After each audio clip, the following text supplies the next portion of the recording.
Bonjour à toutes et à tous, c'est toujours un plaisir de vous retrouver dans le débat du 12-15. La religion chrétienne est considérée comme celle qui compte le plus de fidèles dans le monde, avec plus de 2,5 milliards de fidèles. Sur le continent africain, on évalue à environ 630 millions le nombre de chrétiens. Faisons du continent africain le continent où il y a le plus de chrétiens. Dans ce débat du 12-15, nous abordons le thème « Christianisme comme héritage colonial en Afrique ». Et pour en parler, je reçois le professeur Cyriaque Akomo-Nzogé. Il est maître de conférences en études sur l'Amérique latine à l'École normale supérieure. Professeur, bonjour. Bonjour. Et merci de nous avoir fait l'honneur d'accepter notre invitation. À ses côtés, M. Brice Mombo. Il est enseignant d'histoire-géographie. Monsieur, bonjour. Bonjour, monsieur. Merci également d'avoir accepté l'invitation de Gabon 24. D'entrée de jeu, le christianisme existait-il en Afrique avant la colonisation ? Moi, je dirais, le christianisme est né, arrive en Afrique après un long processus. Et si on remonte un peu l'histoire de la colonisation... Ce processus, il va d'où à où? Lorsque on découvre l'Amérique en 1492, les rois catholiques, Ferdinand d'Aragon et Isabelle de Castille, unifient le royaume d'Espagne et devient un seul royaume. Et à l'époque, le pape Alexandre VI leur confère le titre de roi catholique, c'est-à-dire ils avaient le devoir d'évangéliser et de propager la foi catholique dans des territoires nouvellement découverts. Et c'est ce que nouvellement découvert ou dans le monde entier? Dans le monde entier, mais notamment pour ce qui concerne la couronne espagnole en Amérique latine via Christophe Colomb. C'est ainsi que Alexandre VI leur confère une boule pontificale qu'on appelle Intercaetera, qui devait assujettir les peuples nouvellement colonisés et leur inculquer les dogmes du christianisme. En Afrique, le pape Nicolas V a aussi promulgué une boule pontificale qu'on appelle Romanus Pontifex, qui devait légitimer l'esclavage des Noirs après la découverte des côtes africaines en 1480. Et ce qui va normalement donner le point de départ du christianisme en Afrique, c'est après la conversion du roi Nzinga du royaume du Congo. Le roi Nzinga, après l'arrivée des Portugais, accepte finalement d'abandonner ses croyances africaines et accepte de se faire baptiser sous le pseudonyme de Jean Ier en mémoire du roi Jean du Portugal. Et en 1491, le royaume Congo, dont le Gabon faisait partie, accède officiellement comme un royaume catholique chrétien. Et à partir de cet instant, les missionnaires, vous savez, quand on parlait de colonisation, l'arrivée des Blancs était souvent accompagnée de 3 acteurs. Vous aviez des commerçants, des militaires et des missionnaires. Les missionnaires venaient toujours en première ligne. Ils venaient dépouiller des autochtones qui étaient considérés comme rétifs, qui étaient considérés comme rebelles, qui repoussaient les croyances occidentales. Et les commerçants, eux, ils venaient, après avoir assujetti les peuples autochtones via un discours de l'amour, de la pauvreté, comme on va le voir avec le discours de Léopold II de 1883. Et les commerçants, les militaires venaient raser, tuer. Et c'est ainsi que la colonisation a commencé à proprement parler via l'aliénation des peuples. Via l'aliénation des peuples. Monsieur Brice Mombo, un projet clairement parti de l'Europe pour étendre le christianisme jusqu'en Afrique. Comment la colonisation a-t-elle accéléré cette expansion du christianisme? La colonisation a accéléré, comme disait le professeur tout à l'heure, parce que vous savez que les marchands, les militaires, n'est-ce pas, et les missionnaires avaient, n'est-ce pas, derrière, c'était le même projet. La religion n'était que là pour faciliter, n'est-ce pas, adoucir les âmes. Adoucir les mœurs. Voilà, adoucir les âmes. Mais il faut préciser, juste pour revenir sur ce que le professeur a dit, que le christianisme en réalité s'installe en Afrique dès le IVe siècle, mais en Éthiopie. D'abord en Éthiopie. Voilà. Mais le christianisme que nous vivons au Gabon, en Afrique centrale, et un peu en Afrique de l'Ouest aussi, il est issu d'abord de l'esclavage et surtout de la colonisation. La colonisation. Et voilà. Justement, en Éthiopie, comment il s'installe en Éthiopie? En Éthiopie, il s'installe par le... Est-ce que c'est inné? Est-ce que c'est tout naturel? Non, pas tout naturel. Évidemment, les gens étaient convertis. Vous savez qu'il y a un lien entre la région du croissant fertile et la région nilotique. Vous savez bien qu'il y a une bonne descendance de la reine de Saba en Éthiopie. Les Éthiopiens, n'est-ce pas, une bonne partie des Éthiopiens se considèrent comme des Juifs. Des Juifs, alors même que l'Éthiopie n'a pas forcément été l'objet de colonisation, à proprement parler. Voilà. L'Éthiopie n'a jamais été colonisée. Ça, il faut retenir ça, hormis les incursions italiennes du 19e siècle. Mais le christianisme y était déjà présent. Il était déjà implanté depuis le 4e siècle. Alors donc, le christianisme est implanté en Éthiopie, mais c'est plutôt une forme plutôt différente que celle qu'on connaît dans les autres pays d'Afrique. Exactement, exactement. Le christianisme que nous pratiquons en Afrique, de manière globale, il est issu de la colonisation. Et c'est ça, donc, il rentre dans cet héritage-là, n'est-ce pas? Celui qui a donné lieu à la formation au départ des premiers cadres africains, n'est-ce pas? Celui qu'il faut embrayer. Mais il y a des choses à dire. Il y a eu peut-être des bonnes choses dans ce christianisme. Oui, dites-nous tout. Des bonnes choses en termes de formation de l'élite. La première élite africaine a été formée par l'Église catholique notamment. Avant la décolonisation, donc l'accès à la souveraineté internationale, l'Église a joué un rôle prééminent dans la formation, n'est-ce pas, de l'élite africaine. Un rôle prééminent dans la formation de l'élite africaine. Professeur Akumo, est-ce que les missionnaires ont agi en lien avec les autorités coloniales? Comment l'enseignement chrétien a-t-il influencé la perception de la culture africaine? Bien, c'est une question très intéressante. J'ai évoqué tantôt le discours du roi belge, le roi Léopold, de 1883, qui dit clairement « Notre mission en Afrique ne consiste pas à leur apprendre l'existence de Dieu, puisqu'ils le savent déjà. Mais notre mission est de permettre, votre mission, il s'adressant aux missionnaires, votre mission est de faciliter l'arrivée des industriels et des administratifs. » Ça veut dire quoi? Ça veut dire que, et dans le même discours, il dit quelque part, il y a un extrait où il dit apprenez à ces Africains à croire, non à raisonner. Alors, ça veut dire l'école héritée de la colonisation via l'arrivée des missionnaires consistait à nous apprendre à nonner, à répéter et accepter un certain nombre de dérives. Par exemple, dans le discours je cite le discours de Léopold II, les missionnaires devaient insister sur les chapitres sur les versets des chapitres qui prônent la pauvreté. Heureux les pauvres, car le royaume des cieux leur appartient. Vous voyez, professeur, est-ce à dire que le christianisme a servi un discours idéologique? Tout à fait. Parce que lorsque le roi des Belges inculque dans son discours aux missionnaires qui s'apprêtaient à aller au Congo belge, d'éloigner les Africains des richesses. Parce que si les Africains découvraient la supercherie qui se cachait derrière le christianisme, ils allaient les expulser parce que le but c'était d'enrichir le Congo belge, la métropole. Ainsi, l'éducation et le christianisme, à travers ce qu'on appelle la catéchèse, consistait à formater les Africains vers l'acceptation des dogmes. Croyez, ne vérifiez pas. Et dans le même discours, il dit, si un indigène vous pose la question, pourquoi ne faites-vous pas ce que vous dites? Prenez le fouet et battez-le. Et battez-le.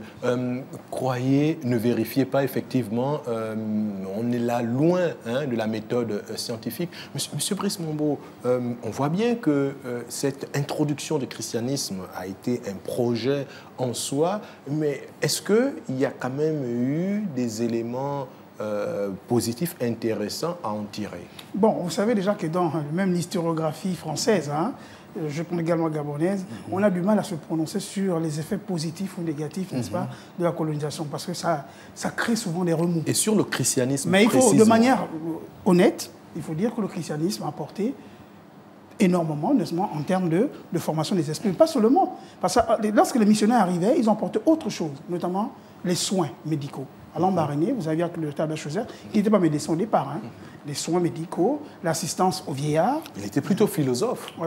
Musicien même. Musicien. Si on abuse, il n'était pas médecin. Et médecin quand même. Non, je pense que c'est... Il s'est illustré finalement par que les historiens gabonais... son œuvre sur la médecine. Là, je profite de l'occasion pour dire aux historiens gabonais de revenir sur la question de Dr Schweitzer. Pour moi, il n'était pas médecin. Je n'ai jamais vu un document qui parle de sa thèse de doctorat. Elle n'existe pas. Professeur, vous partagez cet avis? Aucun document. Le docteur Albert Schweitzer, beaucoup plus philosophe, musicien et moins médecin? Théologien davantage? Il était un peu tout à la fois. Mais vous savez, à cette époque-là, les Africains n'étaient pas encore instruits. Et les colonisateurs, les colons qui arrivaient avaient plusieurs casquettes. Mais malheureusement, aujourd'hui, au XXIe siècle, on ne saurait dire s'il avait une thèse de doctorat ou pas. Mais tout ce que nous savons, c'est qu'il faisait un peu de tout. Un peu de tout. Très bien. Oui, je vous ai coupé, pardon, M. Brice Mambo. Oui, vous parliez quand même de certains éléments qui ont pu favoriser quand même un progrès, peut-être sur le plan moral du christianisme. Oui, il y a la morale chrétienne, n'est-ce pas, qui a forcément participé à l'évolution des sociétés. Mais il ne faut pas dire aux gens que le christianisme est venu nous apprendre Dieu. Parce qu'il dit commandement de Dieu, quelle que soit la société, vous allez... On ne demande pas, en pays bon, on n'a jamais demandé à un jeune de voler ou de manquer de respect à ses parents. Ce sont les mêmes commandements de Dieu, mais qui, ce sont, n'est-ce pas, qui ont connu une certaine dynamique dans certaines sociétés. Et les Occidentaux, ayant, n'est-ce pas, une velléité de puissance, se sont servis, n'est-ce pas, du christianisme pour mieux dominer les peuples autochtones. Mais une question, est-ce que y a-t-il une tension entre le christianisme et la spiritualité africaine? Mais déjà, durant la colonisation, il y avait une véritable tension, au point où beaucoup de traditions, n'est-ce pas, ont énormément connu un recul, ont été altérées, parce que c'était diabolisé. Et depuis quelques années, beaucoup de panafricanistes, n'est-ce pas, font appel, n'est-ce pas, à un retour aux sources. Et ce débat est dans les réseaux sociaux, ici au Gabon. Vous savez bien qu'il y a M. Nzingi Tuntum, Dieudonné, qui essaie de montrer aux gens, n'est-ce pas, les limites du christianisme. C'est un jeune qui dit des bonnes choses, n'est-ce pas? En même temps, il y a aussi des chrétiens qui sont en train de toucher à des pans qui peuvent nous conduire sur des situations parfois de crise. Voilà pourquoi on peut profiter de l'occasion. Il faut encadrer, n'est-ce pas, les religions au Gabon. Par un texte de loi, il faut aussi éduquer les masses. Parce que la religion est d'abord une question personnelle. D'accord. La religion est d'abord une question personnelle. Professeur, faut-il voir le christianisme comme un héritage imposé ou intégré? D'abord, imposé. Imposé d'abord, ça je le dirais sans embâge. Vous vous rendez compte que lorsque ces colons s'installent, notamment au Gabon, en Afrique, ils ont instauré ce qu'on appelait la confession. La confession consistait déjà... Ce qu'il faut rappeler, c'est que la plupart des missionnaires qui arrivaient, c'était des agents secrets. Des agents secrets et qui étaient aussi des soldats. Mais ils avaient ce double casquette de manipuler les textes bibliques et dénicher parmi les sujets ceux qui étaient beaucoup plus dangereux, c'est-à-dire qui avaient des fétiches, qui étaient des prêtres religieux traditionnels. Et la confession du dimanche consistait justement à aller se confesser auprès de ces prêtres agents secrets militaires et qui, au travers de ces confessions, savaient tout ce qui se passait dans le village. Ils savaient qui était sorcier, qui était dangereux. Et par la suite, il faisait des incursions. Une des incursions, mais professeur, cela nous amène à tenter de vous poser la question de savoir, mais finalement, quel était le dessein recherché, le dessein inavoué à la limite? Le dessein inavoué, c'était nous éloigner de nos peuples, de nos traditions, de nos croyances. Il fallait faire des Africains des sujets qui savent plus qui ils sont. Et c'est ce qu'on vit aujourd'hui. Combien d'Africains savent d'où ils viennent, qui sont-ils et où ils vont. Et c'est de là que, par exemple, je vais peut-être vous choquer, lorsque on parle de l'intégration des prénoms français aux Africains, je vais vous raconter une petite anecdote très rapidement. J'arrive dans les archives des Indes à Séville faire des recherches. Je tombe sur un texte en espagnol de la colonisation transcrit et il était dit que le pacte colonial, l'adjonction du prénom, le prénom tous les prénoms français que nous avons, anglophones, espagnols, avait une signification. Et c'était quoi la signification? Il fallait remercier tous les colonisateurs des bienfaits de la colonisation. Et c'était quoi la colonisation selon ce texte-là? Les Africains étaient considérés comme des bêtes, des animaux. Et pour faire d'eux des humains, il fallait les civiliser en leur apprenant la langue du colon et sa religion. Et quiconque parlait la langue du colon et adorait sa religion était considéré comme évolué. Et à partir de là, en guise de remerciement, tous ces sujets de la colonie, des colonies, devaient remercier éternellement en adoptant un prénom blanc. Par exemple, moi je m'appelle Akomo Zok Syriac. Syriac, c'est le prénom qui vient en guise de remerciement au colonisateur qui a fait de moi humain. À la civilisation importée. À la civilisation importée. Quand bien même Akomo, c'est mon prénom, Zok, c'est mon nom. Tout Africain avait un nom, un prénom, mais le prénom du blanc, c'était justement alors même qu'Akomo a une signification. Qu'est-ce que signifie Akomo? Akomo, c'est un bracelet d'ivoire. Un bracelet fait à base d'ivoire. À base d'ivoire. Voilà. Donc, en réalité, des noms, une identification qui a tout un sens.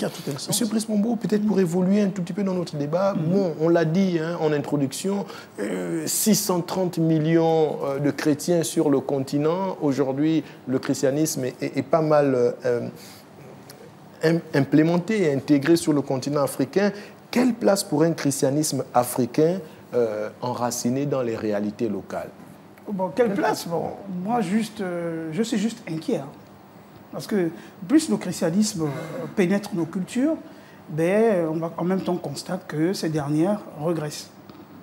Parce que ce qui fait une nation, c'est d'abord la culture, avec ses rites, ses traditions, ce que vous voulez. En tant que la religion chrétienne se casse un dessin purement géopolitique, donc un dessin de domination. Et là-dedans, je suis parfois déçu d'écouter certains pasteurs lorsqu'ils mettent le sentiment, comme on dit au quartier, des organes. La religion n'a pas qu'un rôle de morale. Ce n'est pas seulement la morale qui est cachée derrière. Le dessin politique, il est là, géopolitique. Donc il faut qu'on fasse très attention pour ne pas se perdre. Sinon, on va perdre complètement notre identité en tant que noir ou bantou, si vous voulez, ça va être précis. Donc faisons un effort. On n'est pas contre le christianisme, mais il faut quand même rester africain. Il faut rester africain, il faut rester conscient. Professeur, comment concilier aujourd'hui foi chrétienne et identité africaine? Et ça avait déjà été fait. À Rome, il y avait un sommet qui avait eu lieu. Ils ont adopté ce qu'on appelle l'inculturation. L'inculturation consiste à ce qu'on pratique quelques pans culturels africains au sein de l'Église, notamment les chants en langue maternelle, en langue africaine, les objets, par exemple le xylophone. Ils ont appelé ça l'inculturation, c'est la cohabitation de la culture africaine et de la religion catholique. Mais sauf que aujourd'hui, quand on voit la profondeur de l'aliénation, la perte même de l'identité africaine, c'est vraiment à ce niveau que le problème se pose. Parce que aujourd'hui, les Africains deviennent plus chrétiens que ceux qui nous ont apporté, plus royalistes que les rois eux-mêmes. Parce qu'à un moment donné, on ne peut pas s'abandonner et pensant que le développement arrive lorsqu'on rencontre l'homme blanc. Alors, ce qui est archi fou. les Africains avaient déjà la maîtrise du tout. Et aujourd'hui, quand on regarde le contexte actuel, comment les Africains peuvent-ils arriver à concilier finalement cet héritage colonial et les enjeux de l'heure? Il faut tout simplement faire le juste milieu. Ça veut dire quoi? Ça veut dire connaître d'abord qui nous sommes. Ne pas abandonner la culture. Et qu'est-ce que j'entends par culture? La langue. Et tout ce qui va avec, des rites, des cultes, des danses, des proverbes. Une fois l'Africain est bien enraciné, à ce moment-là, il peut s'ouvrir au monde et pouvoir concilier, voir les points positifs du christianisme et trouver ce qui est bien pour lui. Ce qui est bien pour lui. Voilà. Le juste milieu, M. Brice Mombo, vous partagez également cet avis. On sait bien que même dans le projet d'introduction du christianisme en Afrique, ici au Gabon, on a souvent vu dans certaines langues locales, parfois la prière, parfois l'adoration en langue locale, comment arriver à concilier effectivement cette foi chrétienne et l'identité culturelle africaine. Pour concilier ces deux éléments, moi je pense à la formation des esprits, donc la masse critique. Il faut former les esprits. Lorsque les gens sont suffisamment bien formés, ils savent faire, n'est-ce pas, la part des choses. Voilà. Donc il faut déjà instaurer depuis le pré-primaire, à travers l'éducation civique et morale, l'histoire, la géographie. On évolue un peu plus, vous avez au second cycle, la philosophie, il faut des doses, dans la matrice disciplinaire appelée philosophie, il faut y mettre un peu des éléments d'africalité.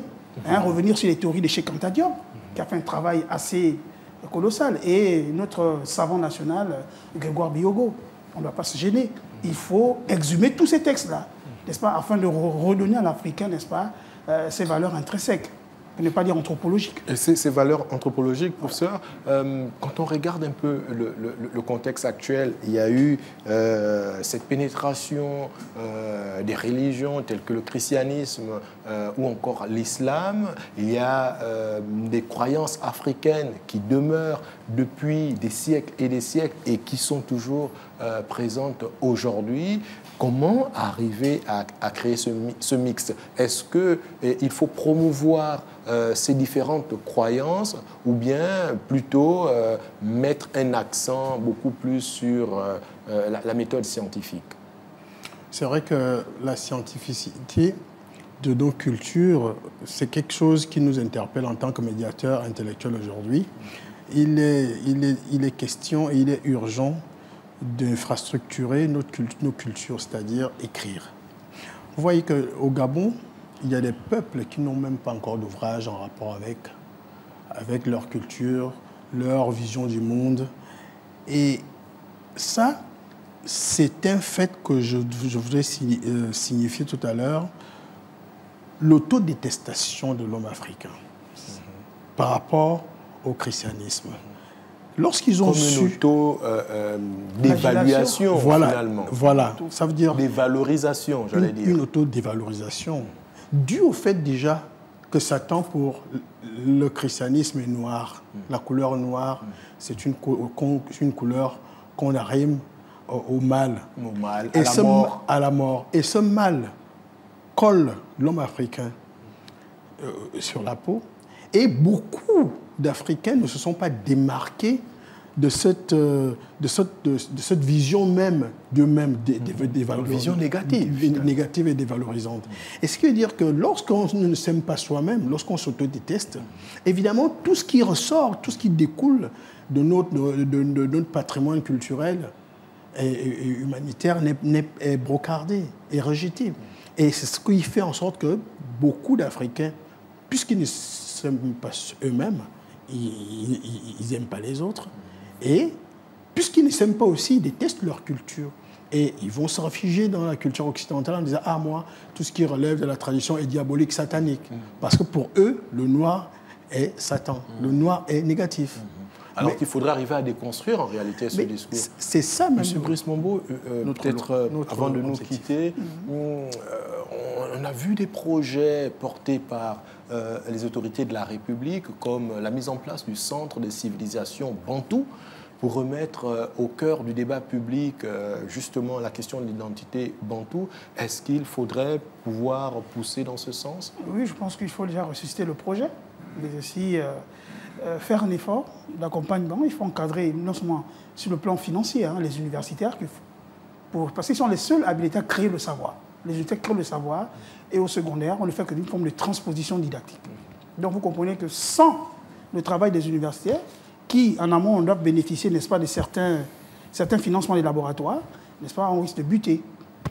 La tradition, il faut garder nos cultures, il faut préserver nos traditions, sans rejeter le monde chrétien. Voilà, puisque nous sommes dans une forme de communisme. Le communisme, avant de nous quitter, peut-être un mot, peut-être en politique, même si effectivement notre sujet il est très historique, mais quand on regarde aujourd'hui les nouvelles autorités du pays, Brice Clotaire Oligui Nguema, il est président de la transition, il est investi et il tient absolument à mener un culte traditionnel. 2 ans de transition, il est élu à plus de 94% par les citoyens gabonais et il tient à manifester un culte aux anciens. Vous, quelle est votre réaction? Mais moi, je m'appuie juste sur les travaux d'Argounier. Il faut juste mettre en place un cadre légal pour encadrer la tradition. Forme de haut conseil des traditions du Gabon. Si on met ça en place, tout va se passer de manière correcte. Professeur, avant de nous quitter? Avant de nous quitter, je pense que le président de la République est un parfait exemple d'un citoyen moderne qui est dans l'entre-deux, qui vit son syncrétisme, c'est-à-dire il ne rejette pas son côté africain et il ne rejette pas non plus le côté occidental. Vous le voyez, il respecte les rites de notre pays. Au même moment, le dimanche, il se retrouve à l'église. Et ce que je demanderais, c'est simplement financer la recherche pour mieux intégrer les savoirs endogènes dans notre système éducatif. Financer la recherche pour mieux intégrer les savoirs dans notre savoir endogène. C'est sur ces mots que nous allons nous quitter.